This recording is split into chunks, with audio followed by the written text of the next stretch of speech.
इराणमध्ये 9,000 भारतीय विद्यार्थी असल्याची माहिती आहे। भारतीय परराष्ट्र मंत्रालयानं ही माहिती दिली आहे। ह्या सगळ्या विद्यार्थ्यांच्या संपर्कात आपलं भारतीय परराष्ट्र मंत्रालय देखील आहे।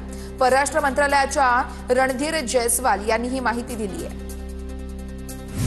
रत्नागिरीमध्ये एलपीजी गॅसचा काळाबाजार रोखण्यासाठी प्रशासन ॲक्शन मोडवरती आलेला आहे। एलपीजी गॅसची साठेबाजी रोखण्यासाठी भरारी पथक तैनात करण्यात आलंय। जिल्हाधिकारी यांच्या अध्यक्षतेखाली 2 अधिकाऱ्यांकडून गॅस एजन्सीची पाहणी करण्यात आली आहे। आखाती देशातील युद्धाचा पेट्रोल, डिझेल आणि गॅस नंतर वैद्यकीय क्षेत्रावर देखील परिणाम। औषध उद्योगामध्ये वापरल्या जाणाऱ्या प्लास्टिक कच्च्या मालाच्या दरामध्ये वाढ, सर्जिकल वस्तूंच्या दरामध्ये 10 ते 15% वाढ। पुण्याच्या खडकी भागातील देगलूरकर गॅस एजन्सी बाहेर पोलिसांचा बंदोबस्त तैनात। नागरिकांमध्ये गॅसचा तुटवडा असल्यानं यावेळेस संभ्रम निर्माण झाला, गोंधळ निर्माण झाल्याची देखील माहिती आहे। पोलिसांच्या मदतीनं गॅस सिलेंडर पुरवठा करण्यात आलेला आहे। मुंबईतील दहिसर पूर्वमध्ये भारत पेट्रोल पंप आणि एचपी पेट्रोल पंपावरती तुटवडा। एचपी पेट्रोल पंपावरती पेट्रोल भरण्यासाठी दुचाकींची लांबच लांब रांग लागली होती। इराण इस्रायल युद्धाचा वाशीमधील प्लास्टिक कारखान्याला देखील परिणाम।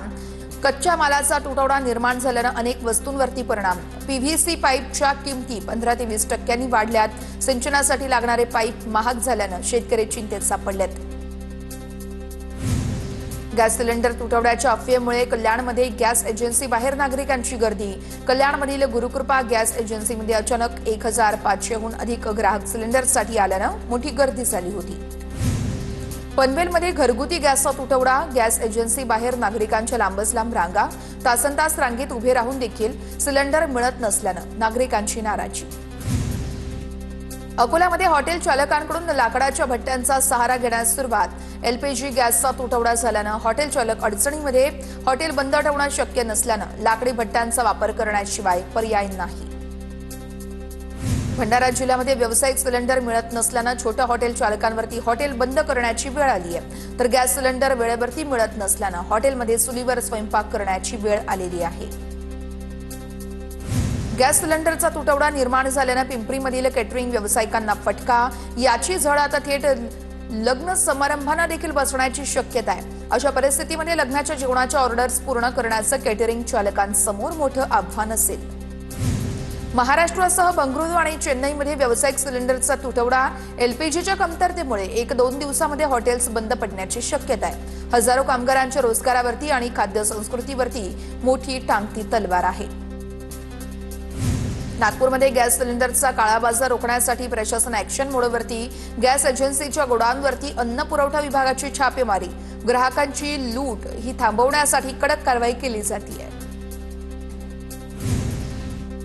आखाती देशात सुरू असलेल्या युद्धाचा वडापाव विक्रेत्यांवरती देखील परिणाम। व्यावसायिक सिलेंडर आणि तेलाचे भाव वाढल्यानं वडापाव विक्रेत्यांना मोठा आर्थिक फटका। एलपीजी तुटवड्यावरती केंद्रीय गृहसचिवांची बैठक। सर्व राज्य आणि केंद्रशासित प्रदेशाच्या सचिवांसोबत बैठक संपन्न। घरगुती वापराच्या गॅस सिलेंडरच्या पुरवठ्यावरती बैठकीत चर्चा झाली आहे। कायदा सुव्यवस्थेचा प्रश्न निर्माण होऊ देऊ नका, गृह मंत्रालयाचे हे आदेश आहेत। युद्धाच्या आगीत आता बाजारातून इलेक्ट्रिक इंडक्शन्स देखील आउट ऑफ स्टॉक झाल्यात। इंडक्शन शेगड्या संपल्याची क्रोमा आणि अॅमेझॉनची माहिती आहे। गॅस तुटवड्यामुळे पर्याय म्हणून इंडक्शन शेगड्यांची तुफान खरेदी करण्यात आलेली आहे। एअर इंडियाचा विमान प्रवास महागला। आजपासून नवीन दर लागू होणार। इंधनाच्या किमतीमध्ये दरवाढ झाल्यामुळे दर वाढवण्याचा निर्णय घेण्यात आलेला आहे। नवीन इंधन अधिभार 3 टप्प्यात लागू होणार आहे। शिवसेना पक्ष आणि धनुष्यबाण चिन्हासंदर्भात आज सुनावणी। सुप्रीम कोर्टात आज सुनावणी होणार। सरन्यायाधीश सूर्यकांत यांच्या खंडपीठापुढे सुनावणी असेल। शिवसेनेचे प्रकरण कार्यतालिकेमध्ये 40व्या क्रमांकावरती सुनावणीसाठी निश्चित करण्यात आलंय। सत्ता संघर्षाची याचिका सुप्रीम कोर्टात सिरियल नंबर 40 वरती आहे, त्यामुळे सुनावणी होण्याची शक्यता नाहीये।